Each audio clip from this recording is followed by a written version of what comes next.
Welcome to my YouTube channel.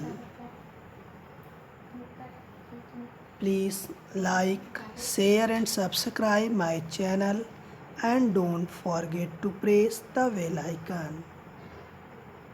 My dear students, now this time I am going to discuss one very important topic, that is capital structure in the chapter Financial Management. So come with me and enjoy this class. Now see, this is the meaning related with the capital structure, and here we are going to discuss about the meaning as well as about the debt and equity. Now consider the points. Meaning of capital structure: it is related to deciding the proportion in which the required funds will be raised using different sources of finance. Here it is one important point, and earlier in my previous video these points has been discussed by me. If we are talking about the sources of business finance, then I told you there, I explained this point there, that there are two types of sources of business finance. One is owner's fund and another one is borrowed funds. Now see, consider this point. It is related with the company or the organization, that which source it is prefer. So consider this point. Using different sources of finance, capital structure represents the proportion of debt capital and equity capital. जब भी आप लोगों को डेप्ट और equity word use किया जाएगा तो आप सीधे तौर पर यह समझिएगा कि capital structure is equal to डेप्ट upon equity. Means capital structure में आप डेप्ट और इक्विटी दोनों के कॉम्बिनेशन को पाते हो। जैसे स्ट्रक्चर की मीनिंग अगर मैं आपको बताऊं तो एक तरीके से ढांचा कह सकते हो, एक तरीके से फ्रेमवर्क कह सकते हो। मीन्स एक ऐसा कैपिटल का फ्रेमवर्क जिसमें इक्विटी भी इन्वॉल्व हो और डेप्ट भी इन्वॉल्व हो। और अगर हम डेप्ट की बात करेंगे तो it is indicating the borrowed fund, and if we are talking about the equity capital then it is indicating about the owner's fund, and owner's fund means it is the combination of share capital, retained earnings, etc. Now see, which type of capital structure is best for a firm is very difficult to define. The funds can be raised using owner's fund or borrowed funds. As I explained you earlier that आप directly ये नहीं कह सकते हो कि किसी organisation के लिए कौन सा वे और कौन सा सोर्स ऑफ फाइनेंस सुटेबल होगा। किसी ऑर्गेनाइजेशन के लिए source of finance owners fund का बेस्ट हो सकता है, किसी फर्म के लिए borrowed fund suitable source of finance बन सकता है। That's why it is the point, it is difficult to define that which structure और the source is the best for the firm. The funds can be raised using owners fund और borrowed fund. Fund जो भी कंपनियां race करती हैं, collect करती हैं, या तो वो ओनर्स फंड के थ्रू कर सकती हैं या बोरोड फंड्स के थ्रू कर सकती हैं. It is the matter of organisation companies. डेप्ट and equity differ in cost and risk. हाँ, यहाँ पर देखो ये इंपॉर्टेंट पॉइंट है. अगर हम कंपेयर करें डेप्ट कैपिटल की और इक्विटी कैपिटल की तो दोनों में डिफरेंसेस हैं. अगर हम कॉस्ट के बेस पर देखें, रिस्क की बात करें, तो मैंने आपको पहले की वीडियो में भी बताया था, प्रीवियस क्लासेस में हम लोगों ने डिस्कस किया था कि अगर हम डेप्ट सिक्योरिटी की बात करें, where we can discuss about the debentures और the loan taken from the banks. अब ये एक तरीके से रिस्की सिक्योरिटीज होती है. रीज़न, क्योंकि जो डिवेंचर होल्डर्स होते हैं they are considered as a creditors for the company. और कंपनी को प्रॉफिट हो या कंपनी को लॉस हो, कंपनी को इंटरेस्ट के फॉर्म में क्रेडिटर्स को, डिवेंचर होल्डर्स को अमाउंट पे करना ही पड़ता है. और देखो एक इम्पॉर्टेंट पॉइंट यहाँ पर आप क्लियर करिएगा. If the company is unable to pay the interest to the creditors और debenture holders, then debenture holders also can claim over the property of company.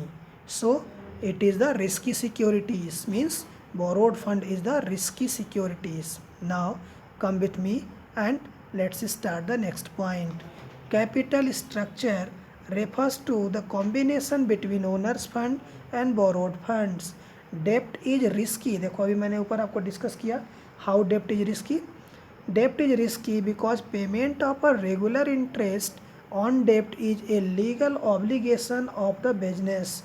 ये देखो एक तरीके से कह सकते हो कि रिस्पॉन्सिबिलिटी है कंपनी की, बिजनेस की लाइबिलिटी है, एक लीगल ऑब्लिगेशंस है, कानूनी बाध्यता है, कह सकते हो बाउंडेशन है कि in case they fail to pay, means अगर कंपनी फेल हो जाती है पेमेंट करने में इंटरेस्ट का, डेप्ट का, डेप्ट security holders can claim over the assets of the company.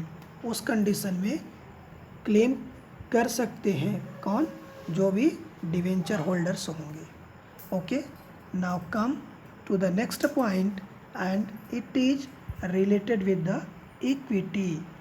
In the previous lecture we have discussed about the borrowed and now it is related with your equity. Now consider equity securities or the owner's fund are safe from company's point of view.